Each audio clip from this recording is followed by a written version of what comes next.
जिस जय घोष ने देश की आजादी के आंदोलन को ऊर्जा दी थी, प्रेरणा दी थी,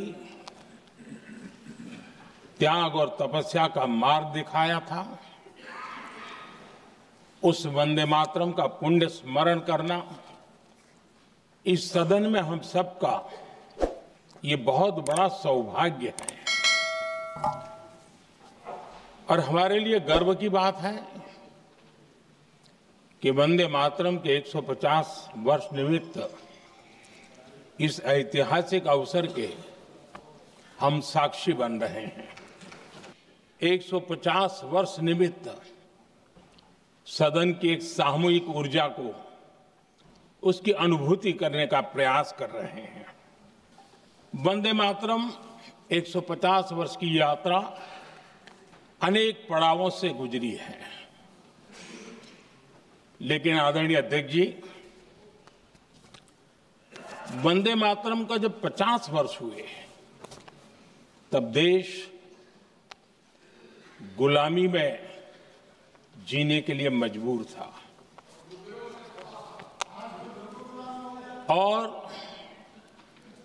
वंदे मातरम के 100 साल हुए तब देश आपातकाल की जंजीरों में जकड़ा हुआ था।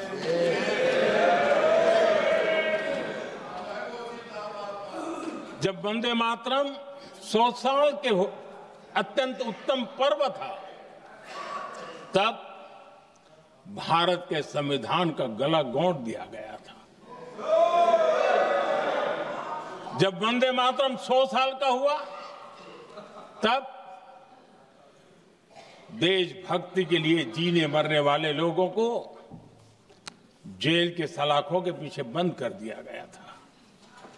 जिस वंदे मातरम के गीत ने देश को आजादी की ऊर्जा दी थी, उसके जब 100 साल हुए तो दुर्भाग्य से एक काला कालखंड हमारे इतिहास में उजागर हो गया।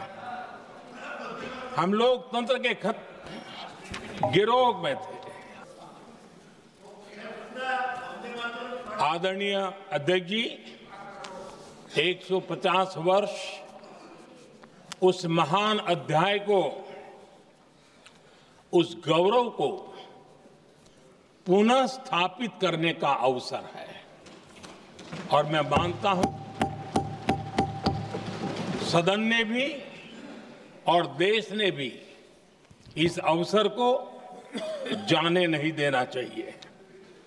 यही वंदे मातरम है जिसने 1947 में देश को आजादी दिलाई। स्वतंत्रता संग्राम का भावात्मक नेतृत्व इस वंदे मातरम के जयघोष में था। वंदे मातरम की इस यात्रा की शुरुआत बंकिम चंद्र जी ने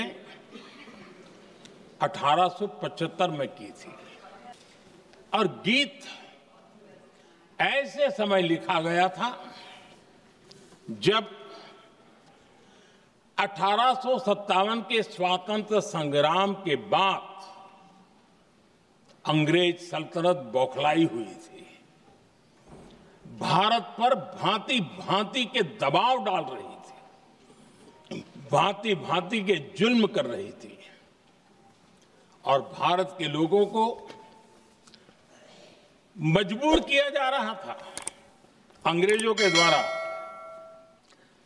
और उस समय उनका जो राष्ट्रीय गीत था, गॉड सेव द क्वीन, इसको भारत में घर घर पहुंचाने का एक षड्यंत्र चल रहा था। ऐसे समय बंकिम दा ने चुनौती दी और ईंट का जवाब पत्थर से दिया और उसमें से वंदे मातरम का जन्म हुआ।